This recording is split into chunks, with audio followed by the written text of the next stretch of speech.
শিৱসাগৰৰ আমগুৰি চহৰত উত্তাল প্ৰতিবাদ। সংবাদ মাধ্যম দল সংগঠনৰ উদ্যোগত অবৈধ গাহৰি সিন্ডিকেট চক্ৰৰ বিৰুদ্ধে এই প্ৰতিবাদ। চৰকাৰী নিৰ্দেশনা অমান্য কৰি এটা দুষ্ট চক্ৰই সৰবৰাহ কৰিছিল গাহৰি। উল্লেখ্য যে 19 নৱেম্বৰত স্বাইন ফিভাৰৰ বাবে নিষেধাজ্ঞা আৰোপ কৰিছিল গাহৰি কিনা-বেচা আৰু সৰবৰাহত। বহিৰাজ্যৰ পৰা শিৱসাগৰলৈ গাহৰি অনাত বাধা আৰোপ কৰিছিল। কিন্তু এটা চক্ৰই আমগুৰিৰ মাজেদি 61 নং ঘাইপথেদি গাহৰি সৰবৰাহ কৰি আছে। দৈনিক এখন গাড়ীত প্ৰায় 1 কোটি টকাৰ গাহৰি কানপুৰৰ পৰা শিৱসাগৰৰ আমগুৰি হৈ নগালেণ্ডলৈ সৰবৰাহ হৈ আহিছে। সদৌ অসম গাহৰি পালক সন্থাই এই কাৰ্যৰ বিৰোধিতা কৰাৰ লগতে দেওবাৰে পুৱা জাঁজিত আবদ্ধ কৰে এখন গাহৰি ভৰ্তি ট্ৰাক। এই সময়তে সংবাদ গ্ৰহণৰ বাবে যোৱা সংবাদকৰ্মীক অবৈধ গাহৰি ব্যৱসায়ী সন্থাই চৰম দুৰ্ব্যৱহাৰ কৰাৰ লগতে ভাবুকি প্ৰদান কৰে। যাৰ প্ৰতিবাদত এনেদৰে আজি আমগুৰি সংবাদকৰ্মীসকলৰ লগতে বিভিন্ন জাতীয় সংগঠনৰ কৰ্মীয়ে মানৱ শৃংখলাৰে আমগুৰি ৰাজপথত উত্তাল প্ৰতিবাদ সাব্যস্ত কৰে। গৰিসাগৰ থানা, আমগুৰি থানা, হালুৱাটিং থানাৰ সন্মুখেদি দৈনিক সৰবৰাহত বিভিন্ন অবৈধ সামগ্ৰী। কিন্তু আৰক্ষীয়ে নিৰ্বিকাৰ হৈ শুই থাকে ঋতুমণি হাজৰিকা। ছাত্ৰ মুক্তি সংগ্ৰাম সমিতি, কৃষক মুক্তি সংগ্ৰাম সমিতি, আটাচুকে ধৰি কেইবাটাও সংগঠনৰ বিষয়ববীয়াই আমগুৰিৰ মাজেদি চলি থকা বাৰ্মিজ চুপাৰী, অৰুণাচলী সুৰা, গাহৰি আদিৰ সৰবৰাহ আৰু সিন্ডিকেটৰ বিৰুদ্ধে সোচ্চাৰ হৈ পৰাৰ লগতে আৰক্ষীৰ নিৰ্লিপ্ততাকো তীব্ৰ ভাষাৰে সমালোচনা কৰে। সাংবাদিকক দুৰ্ব্যৱহাৰ কৰা দুষ্ট চক্ৰৰ ওপৰত দৃষ্টান্তমূলক ব্যৱস্থা গ্ৰহণ কৰিবৰ বাবে দাবী জনায় প্ৰতিবাদকাৰীসকলে।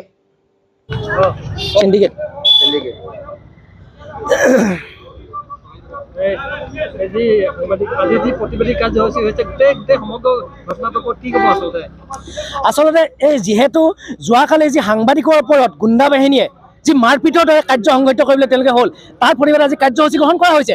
এই কাৰ্যসূচীতে প্ৰথম নহয়, সাংবাদিকৰ ওপৰত যি আক্ৰমণ কৰা আগতে কেইবাটাও কাৰ্যসূচী ইতিমধ্যে হৈ গৈছে।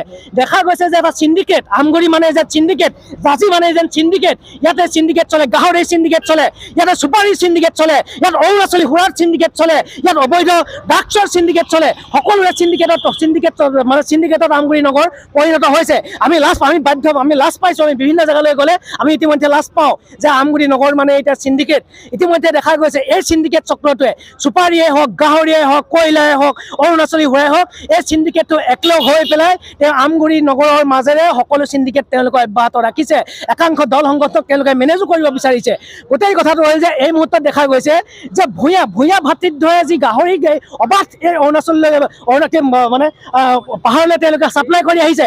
আমি জানো তেওঁলোকে এই স্বাইন ফিভাৰৰ মাজতো তেওঁলোকে গাড়ী নি পেলাই তেওঁলোকে পাহাৰত তেওঁলোকে ৰাখে আৰু পাহাৰৰ পৰা তেওঁলোকে সৰু সৰু গাড়ীয়ে দুবদৰ, বৰচিলা, আমগুৰি নগৰৰ মাজে মাজে মাজৰাতি আৰু 5 ৰাতি তেওঁলোকে গাহৰি সৰবৰাহ কৰে বহিৰাজ্যলৈ, বেলেগ জিলালৈ তেওঁলোকে সৰবৰাহ কৰি আহিছে। আৰু এই সম্পৰ্কত যেতিয়া আমি প্ৰশাসনক অৱগত কৰোঁ ন, প্ৰশাসনে কিন্তু নীৰৱ ভূমিকা গ্ৰহণ কৰা ইতিমধ্যে দেখা পাইছোঁ। এই যে চক্ৰটো, এই সিন্ডিকেট চক্ৰৰ যে গুণ্ডা বাহিনীৰ যে অতপলি যে বৃদ্ধি হৈছে, আজি সাংবাদিকক তেওঁলোকে মাৰপিট কৰিছে, কাইলৈ তেওঁলোকে প্ৰশাসনক মাৰপিট কৰিব। প্ৰশাসনক আমি সেইবাবে সকীয়াই দিছোঁ, শিৱসাগৰ এছপিজনক সকীয়াই দিছোঁ।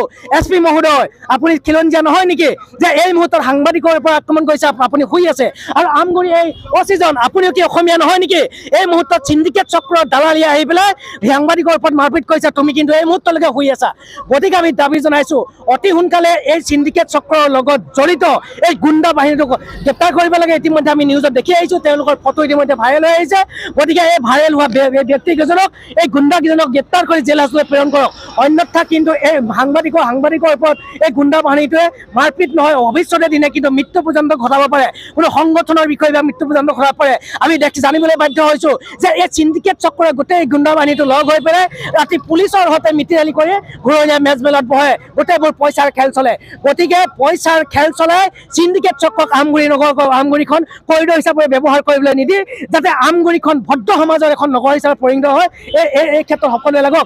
সমষ্টি গুচি গ'ল, চক্ৰ বিষয়া কাৰ্যালয় গুচি গ'ল, এই সিন্ডিকেট চক্ৰটো ক'ত শুই আছিলে তেতিয়া? তেওঁলোক কিন্তু নিমাত যেতিয়া এই কাৰ্যালয়লৈ গুচি যায়, তেওঁলোকে ভাল পায় তেতিয়াহে তেওঁলোকৰ অৰুণাচলী চুপাৰী গাহৰি ড্ৰাগছৰ এই সৰবৰাহত তেওঁলোকে গোটেই চিণ্ডিকেট চক্ৰটো ইয়াত দম্ভালি মাৰিব পাৰিব। আমি সঠিক কৃষক মুক্তি সংগ্ৰামত ইয়াত দাবী জনাইছোঁ অতি সোনকালে এই চিণ্ডিকেট আমগুৰিত চলি থকা চিণ্ডিকেট চক্ৰ বন্ধ কৰক আৰু এই গাহৰিৰ লগতে যে সোৱাইন ফিভাৰৰ মাজতো তেওঁলোকে এই গাঁৱলীয়া পশুপালকসকলক তেওঁলোকে মূৰত মাধমাৰ মাৰি বাহিৰৰ পৰা যি গাহৰি সৰবৰাহ কৰিছে তেওঁলোকক গ্ৰেপ্তাৰ কৰক। অন্যথা কিন্তু সাংবাদিকসকলে হওক কৃষক মুক্তি সংগ্ৰাম আমি এতিয়া কিন্তু অনাগত দিনত আমি প্ৰতিবাদী কাৰ্যসূচী গ্ৰহণ কৰি যাম।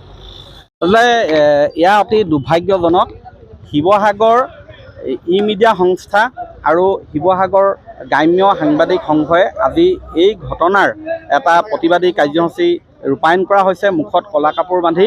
কাৰণ সাংবাদিকৰ তাত আচলতে বাতৰি সংগ্ৰহ কৰিবলৈহে গৈছিলে। সেই বাতৰি সংগ্ৰহ কৰিবলৈ যাওঁতেই কেইগৰাকীমান ব্যৱসায়ীয়ে অভব্য আচৰণ কৰে, ৰাজপথত ৰাজহুৱাকৈ অভদ্ৰ আচৰণ কৰে আৰু তাৰ বিৰুদ্ধে আমি আজি এই কাৰ্যসূচী ৰূপায়ণ কৰিছোঁ। প্ৰথম কথা যে সদৌ অসম গাহৰি পালক সন্থাই কালি খবৰ দিছিলে যে তেওঁলোকে আৰক্ষীৰ সহযোগত জাজিত এখন গাহৰি বহিৰাজ্যৰ পৰা গাহৰি কঢ়িয়াই অনা এখন বাহন তাত তেওঁলোকে ৰখাইছে। কাৰণটো হ'ল যে তেওঁলোকে উল্লেখ কৰিছে যে যোৱা 19 নৱেম্বৰত শিৱসাগৰ জিলা প্ৰশাসনে এখন নিষেধাজ্ঞা জাৰি কৰিছিলে যে শিৱসাগৰ জিলাত যিহেতু সোৱাইন ফিভাৰ হৈ আছে, সেই সোৱাইন ফিভাৰ ৰোধ কৰাৰ স্বাৰ্থত শিৱসাগৰ জিলাত গাহৰি সৰবৰাহ বিক্ৰী এইবিলাক নিষেধাজ্ঞা আৰোপ কৰিছে। তেনেস্থলত আচলতে শিৱসাগৰ মাজমজিয়াত কেনেধৰণে গাহৰি সৰবৰাহ কৰিবলৈ সক্ষম হ'ল সেই প্ৰশ্ন উত্থাপন কৰিয়েই আচলতে সেই গাড়ীখন তাত আবদ্ধ কৰা বুলি সদৰি কৰিছিলে গাহৰি পালক সন্থাই। আৰু সেই খবৰ সংগ্ৰহ কৰিবলৈকে আমি তাত উপস্থিত হৈছিলোঁ গাড়ী ৰখোৱাৰ বহু সময় পিছত। কিন্তু সেই বাতৰি সংগ্ৰহ কৰি থাকোঁতেই আচলতে অভব্য আচৰণকৰ খৰ্গগ্ৰস্ত হৈ পৰে কেইগৰাকীমান ব্যৱসায়ী, যিকেইগৰাকীয়ে সেই বাহনখন আচলতে গাহৰি কঢ়িয়াই আনিছিলে। সেই ব্যৱসায়ী কেইগৰাকীয়ে অভব্য আচৰণ কৰে আৰু এই আচৰণত আমি আচলতে অতিশয় মৰ্মাহত হৈছোঁ। কাৰণ আমাক খবৰ দিয়া হৈছিলে, আমি খবৰ সংগ্ৰহ কৰিবলৈহে আহিছিলোঁ। গতিকে তেনেস্থলত ইমান অভব্য আচৰণ কৰে, ইয়াত আমি আচলতে মৰ্মাহত হৈছোঁ আৰু ইয়াৰ এটা উচিত বিচাৰ দাবী তুলিছোঁ আমি।